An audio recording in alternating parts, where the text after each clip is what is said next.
વર્ણિવેશરમણીય દર્શનમ મંદહાસરુચિરાનનાંબુજં પૂજિतं સુરનરોત્તમૈર્મુદા ધર્મનંદનમહં વિચિંતયે. અસતોમા ષટ્ગમય તમસોમા જ્યોતિર્ગમય મૃત્યુર્મા અમૃતં ગમયઃ. ઓમ શાંતિ શાંતિ શાંતિ. અસ્મદ્ગુરુ સમારંભાં નાથયામૂન મધ્યમાં લક્ષ્મી વલ્લભ પર્યંતાં વંદે ગુરુ પરંપરા. આજની જ્ઞાન સભાની અંદર પધારનારા બધા જ ભગવત ભક્તોને વેદાંતાચાર્ય, પુરાણ ઇતિહાસાચાર્ય, એમ ફિલોસોફી શાસ્ત્રી રાકેશભાઈના હેતપૂર્વક જય સ્વામિનારાયણ. ભક્તો, આજની આ જ્ઞાન સભાની અંદર આપણે બધા સમાન લિંગમાં વ્યભિચાર કરનારો કઈ દુર્ગતિને પામે આ વિષય પર થોડી વાત શ્રવણ કરશું. બધા જ શ્રોતાગણો ધ્યાનપૂર્વક આ પ્રવચન શ્રવણ કરે અને આવા દુષ્કાર્યથી નિવૃત્ત થવાનો ઉપાય કરે. આ પ્રવચન કરવાનો મારો ખાસ કોઈ ઈરાદો હતો નહીં, પરંતુ સમાજમાં અત્યારે જે વિકૃતિ ફેલાઈ રહેલી છે તેને લઈને મને આ પ્રવચન કરવાને અર્થે એ લોકોએ વિવશ કરેલો છે અને એટલે માટે હું આ પ્રવચન કરી રહ્યો છું. અને જ્યારે આપણે બધા કયા પાપથી કઈ દુર્ગતિની પ્રાપ્તિ થાય છે એ વિષય પર થોડા દિવસથી ચર્ચા કરીએ છીએ, તો આ વિષય પર પણ ચર્ચા કરવી અત્યંત જરૂરી હોવાથી હું આ વિષય પર ચર્ચા કરું છું. સર્વપ્રથમ પાપ શબ્દનો અર્થ શું થાય? તો સંસ્કૃત વ્યાકરણમાં પા ધાતુ આવે છે, જેનો અર્થ થાય છે પોષણ કરવું, રક્ષણ કરવું.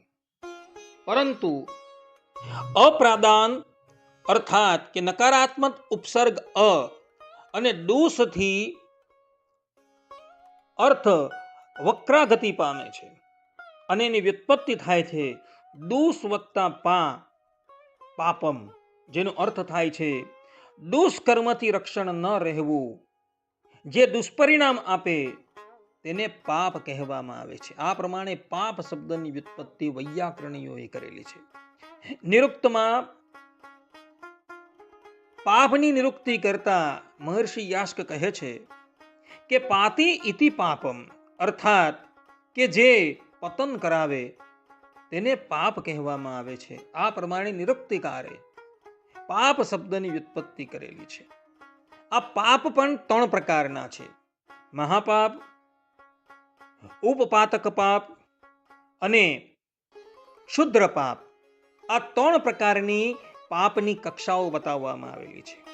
અને એમાં પણ અત્યારે આપણે જે વિષયની ચર્ચા કરી રહ્યા છે કે સમાન લિંગમાં વ્યભિચાર કરનારો, આ વિષય પર આપણે વાત કરીએ છીએ. તો આ સમાન લિંગમાં વ્યભિચાર કરનાર કઈ પાપની કક્ષામાં આવે છે? તો મહર્ષિ યાજ્ઞવલ્ક્ય, મનુ મહારાજ આ પાપને ઉપપાતકની અંદર એટલે કે મધ્યમ પાપની અંદર ગણતરી કરે છે. I will repeat. સમાન લિંગમાં વ્યભિચાર કરનારો ઉપપાતકી કહેવાય છે.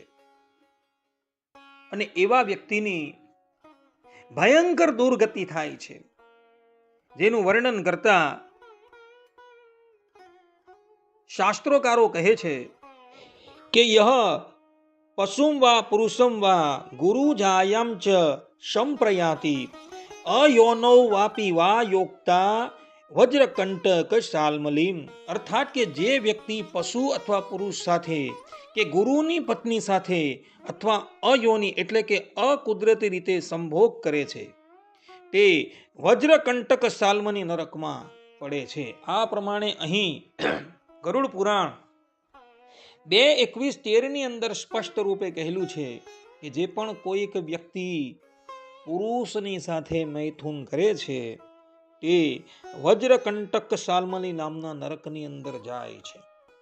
આ ઉપરાંત એ જ ગરુડ પુરાણની અંદર આ પ્રમાણે મૈથુન કરનારાની સજાનું વર્ણન કરતા પણ શ્રીમદ નારાયણ ભગવાન કહે છે, લોહજમ વજ્રકંટકમ સાલ્મલિમ તત્ર રોપ્યતે આલિંગ્યતે ચ યમદૂતૈ પેડ્યતે ચ મહાતપઃ.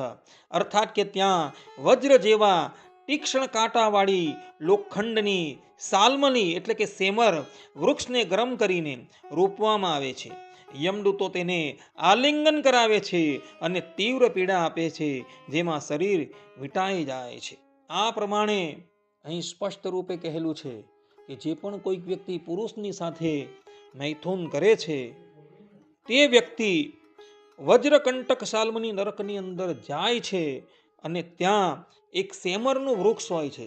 એ સેમરના વૃક્ષને ગરમ કરવામાં આવે છે અને એવા વ્યક્તિને એની સાથે આલિંગન કરાવવામાં આવે છે, જેને લઈને એનું આખું શરીર અતિશય પીડા પામે છે. આ ઉપરાંત એ જ ગરુડ પુરાણના 2:13 ની અંદર પણ કહ્યું છે કે લવણમ નરકમ તત્ર યે યોની સમાગમાહ તે પાપેન સન્નાદતી નરકેશુ ચિરમ વસેટ. અર્થાત કે જે વ્યક્તિઓ અયોની એટલે કે અયોગ્ય અથવા અકુદરતી સંભોગ કરે છે તેઓ લવણ નામના નરકમાં પડે છે અને તેમના કારણે તીવ્ર પીડા સહન કરીને લાંબો સમય સુધી ત્યાં વાસ કરે છે. આ નરકમાં પાપીને ખારા પાણી અથવા તો લવણથી ભરેલા કુંડામાં ડુબાડીને તીવ્ર પીડા આપવામાં આવે છે, જ્યાં તેમનું શરીર કાંટાળીઓ અથવા તો ખારાશથી વીંટાઈ જાય છે. આ સજા પાપના અનુસાર લાંબા સમય સુધી ચાલે છે. એટલે જે લોકો